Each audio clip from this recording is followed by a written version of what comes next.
Olá, boa noite. A vizinha Argentina enfrenta um momento de crise que tem se aprofundado. O presidente Maurício Macri, que assumiu o poder depois de derrotar 12 anos de uma quase dinastia Kirchner no país em 2015, conquistou a Casa Rosada prometendo reajustes nas contas do governo e da economia do país.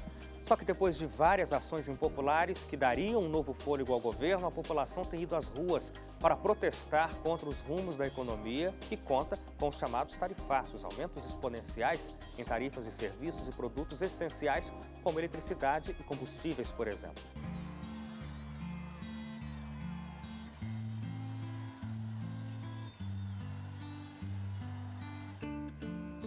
O sol de maio foi ofuscado por densas nuvens de incertezas para a Argentina.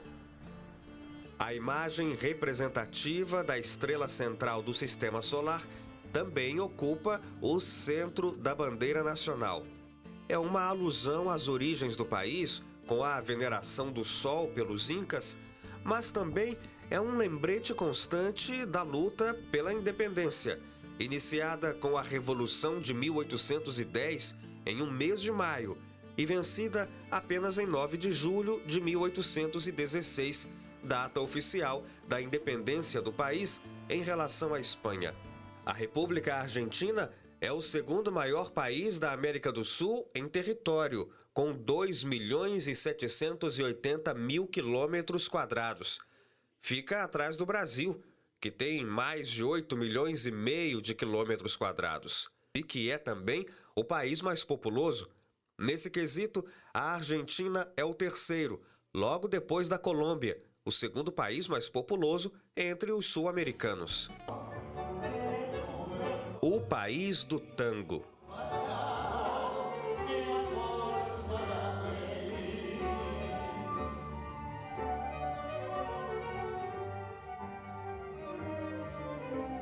Desde 2009, a tradição é considerada patrimônio cultural e material da humanidade pela Unesco, a Organização das Nações Unidas para a Educação, a Ciência e a Cultura.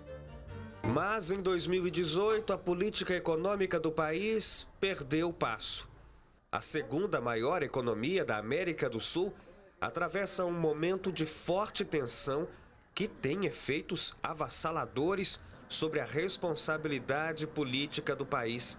O presidente Maurício Macri, que assumiu o governo em dezembro de 2015, depois de vencer os 12 anos da era esquerdista da dinastia Kirchner, sofre a pior experiência que um líder pode enfrentar: rejeição. Os dados mais recentes de pesquisas de opinião mostram o pior momento de Macri desde que chegou à Casa Rosada, a sede do governo argentino.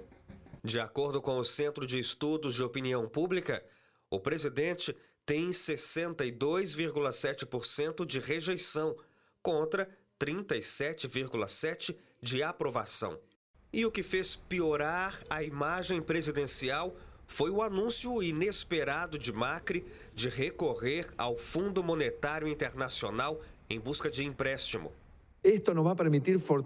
Isso vai permitir fortalecer o programa de crescimento e desenvolvimento, nos dando maior apoio para enfrentar esse novo cenário global e evitar crises como as que tivemos em nossa história. O mesmo Centro de Estudos argentino apontou que para 77% dos entrevistados, a decisão de Macri de querer recorrer ao fundo representa uma ação negativa para o país.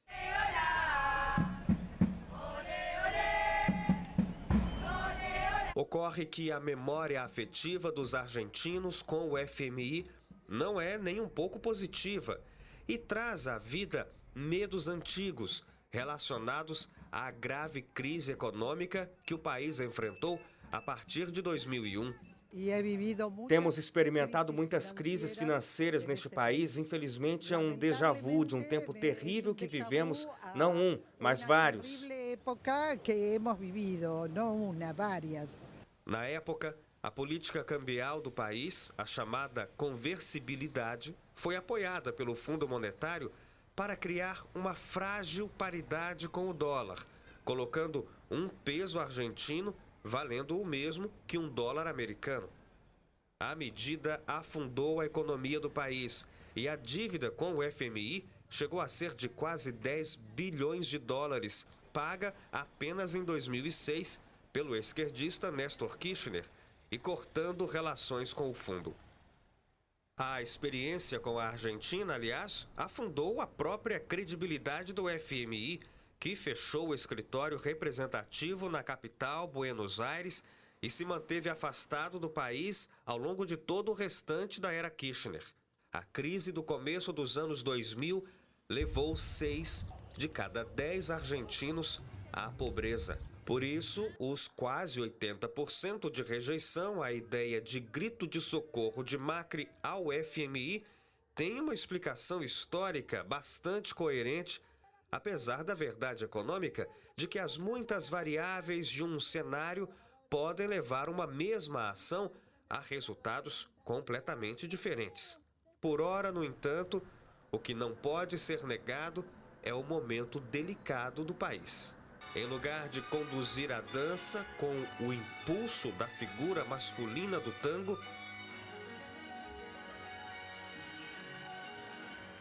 a Argentina segue a condução imposta pela rigidez das circunstâncias econômicas em um palco onde o descompasso pode significar a certeza de uma queda abrupta.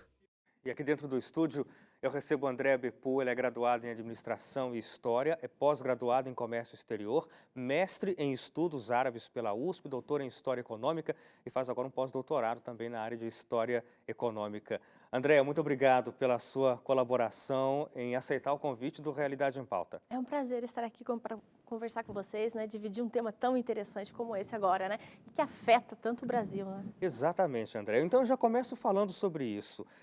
A gente vê aí a vizinha argentina passando por esse perrengue financeiro, que não é de agora, né? O Macri entrou para tentar resolver, mas a situação com ele, eu não sei, piorou ou a impressão que temos é de que piorou com a administração Macri? Sim, na verdade, ele utiliza-se de uma pauta, né, dessa ideia do consenso de Washington, né, traz todo assim um idealismo junto ao programa dele, né, que efetivamente, empiricamente, se a gente for tratar aí na história econômica, esses recursos, quando na verdade se corta, acaba se criando mais problemas aí no futuro, né, e foi onde exatamente ele cortou que na verdade está sendo tão impopular agora, porque ele trouxe diversas promessas, ele foi lá, isentou, né, impostos, por exemplo, de importação de produtos caros, sabe, atingiu pontos assim para agradar determinada classe, mas que isso agora até está sendo revisto pelo FMI nessa proposta de empréstimo e prejudicando outras classes, né? Cortou em projetos, por exemplo, nas áreas mais pobres que necessitavam, gerando desemprego e tudo mais. Então, na verdade, ele trouxe todo um ideal e se sabia, né? Muitos economistas em si sabiam que isso seria um idealismo, entendeu? Que era uma proposta em si de propaganda. Ele tenta até fazer em determinada medida, mas de uma forma assim bem atrapalhada, entendeu? E acabou prejudicando, sim, essas promessas mais do que beneficiando, né? Foram 4 anos já, né, de governo e a gente está vendo exatamente onde está, né, o nível, né? E isso afeta o Brasil em que sentido, né?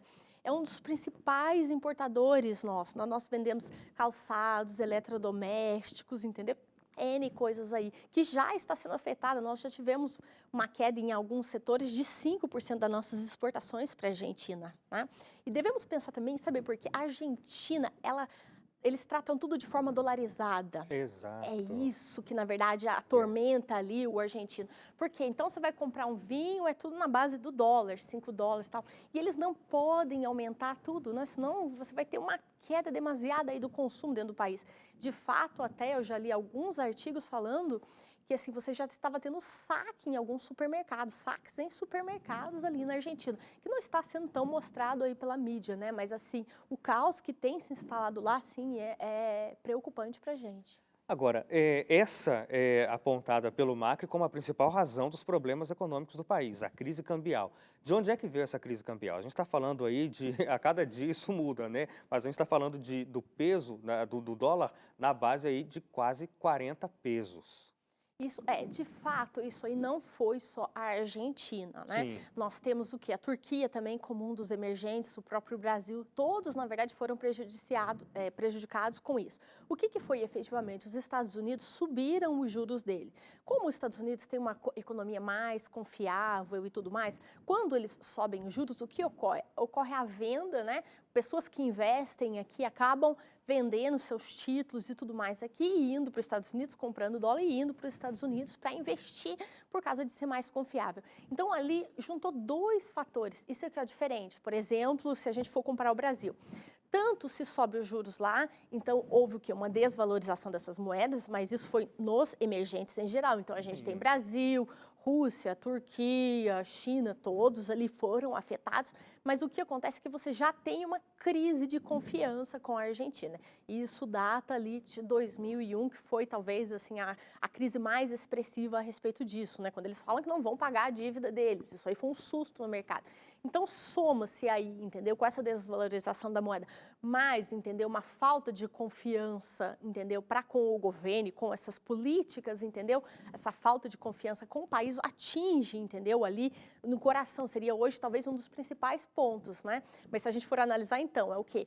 A gente tem que pensar em economia sempre nesse sentido global, não tem como pensar mais local. Então foi uma medida tomada pelo governo Trump, efetivamente, que inicia esse, vamos dizer, seria como se fosse um gatilho para essa crise, mas a gente deve analisar que foi, na verdade, a falta de confiança, porque senão o Brasil poderia estar mais ou menos no mesmo nível, entendeu?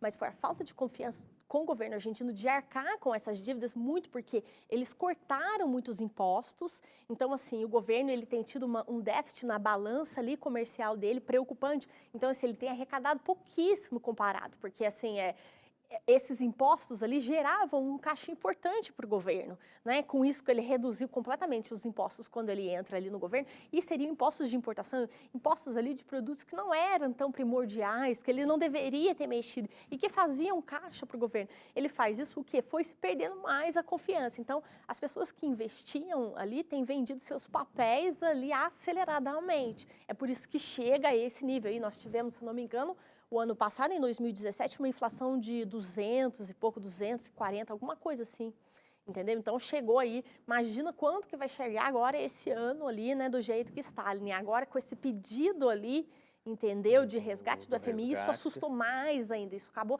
sendo mais prejudicial do que benéfico, entendeu? Na verdade, na visão dos economistas. Sim, e da própria população argentina também, que não queria esse acordo. André, a gente faz um intervalo bem rápido, em 2 minutos a gente volta. Convido você de casa a continuar com a gente na volta do intervalo para continuar falando sobre o drama argentino nesse cenário de instabilidade econômica.